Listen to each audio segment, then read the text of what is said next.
जब मानसिक जप अभी बन नहीं रहा महाराज जी, कितनी देर तक बनेगा मानसिक जप? पहले हम वाचिक जप पर अपनी स्थिति लाते हैं, तब उपांशु में जाती है, उपांशु से मानसिक जाती है।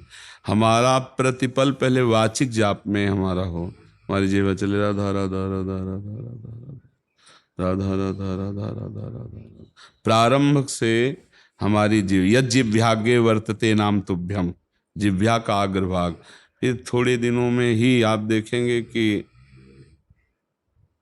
ओठ बंद होने लगे और नाम चलने लगा। अगर हम एकाग्रता पूर्वक 1 वर्ष उपांशु चला लें तो मानसिक में आने लगेगा, नाम चल रहा है, नाम चल रहा है। पर यह तभी संभव है जब हमारा आहार शुद्ध हो और संग शुद्ध हो। आहार गलत है और संग गलत है तो फिर नहीं हो पाएगा। आहार पहले देखो, किसी भी तरह का असात्विक आहार नहीं होना चाहिए, सात्विक आहार होना चाहिए। आहार ठीक है आपका? आपका आहार, आपका प्रश्न है? भांजा जी हैं, बाहर रहते हैं, उनका प्रश्न है।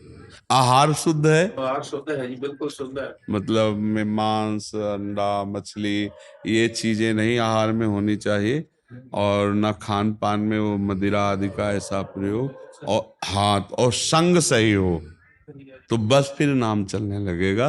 पहले कुछ समय तक वाचिक ध्यान दे, फिर उपांशु, तब मानसिक में। और क्योंकि मनसा है कि हम बहुत देर से कर रहे हैं, लेकिन वो मानसिकता लगातार ध्यान नहीं बन रहा, बीच बीच में टूटता है ध्यान का। असल बात वो कब वो सामने हो ना, अध्यात्म का प्रश्न सामने से उत्तर लेने में ज्यादा अच्छा रहता है, क्योंकि जब दृष्टि पड़ती है और जब हम प्रश्न करते हैं तो अपनी स्थिति का सामने वर्णन करते हैं।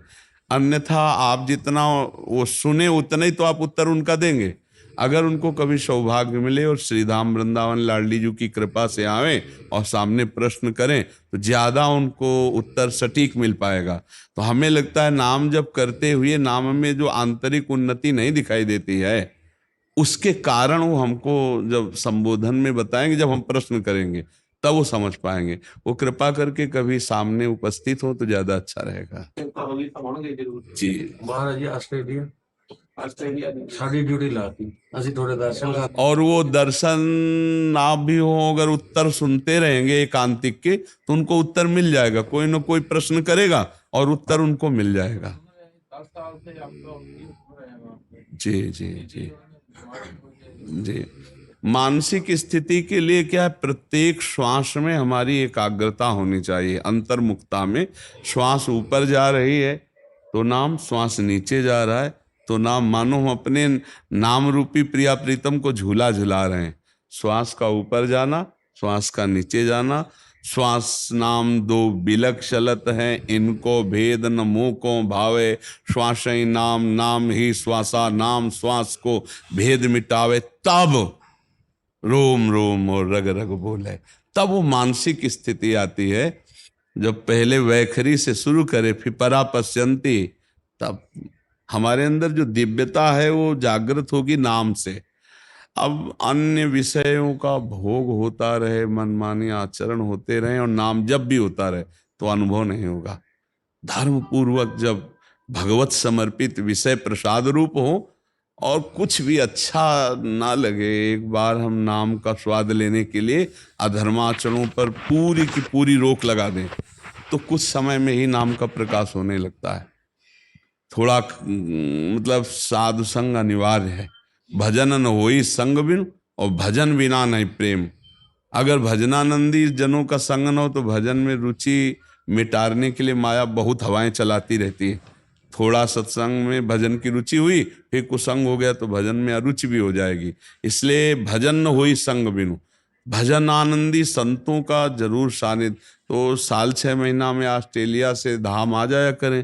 हमारे ब्रज धाम में एक से एक प्रेमी महाभागवत हैं। संतों के चरणों में बैठने से हमारी भागवतिक बैटरी चार्ज होती है, आध्यात्मिक, और उसी से डट के भजन करने की हिम्मत आती है। नहीं तो मन जो है विषयों की आकर्षण वृत्ति में इंद्रियों को लेकर गिरा देता है। प्रायः साधक ये सफल हो जाता है, मन विषयों का आकर्षण करके इंद्रियों में गिरा देता है तो उत्साहहीन हो जाता है साधक कि अब यार इतना सब करते हुए भी आनंद नहीं हो, हम विषय सेवन कर रहे हैं। अगर संत संग मिला तो फिर नवीन उत्साह होता है और वो विषयों को परास्त करके आगे निकल जाता है। नाम में ही प्रेम छुपा हुआ है। प्रेम मूल यह नाम है, प्रेमी रसिक जपत यह नाम, प्रेम मगन निज बन विश्राम। जितना नाम जप करोगे उतना ही प्रेम जागृत होगा, प्रभु के प्रति अपनापन। और जब नाम जप नहीं होता तो शरीर के प्रति अपनापन, शरीर संबंधियों के, शरीर भोगों के प्रति अपना। नाम जपने से बहुत लाभ मिलता है। वो मानसिक ना हो पाए तो उपांशु जपे, उपांशु ना हो पाए तो वाचिक जपे। राधा राधा राधा राधा राधा, कृष्ण कृष्ण कृष्ण कृष्ण कृष्ण कृष्ण। जितना नाम जपेगा उतना ही।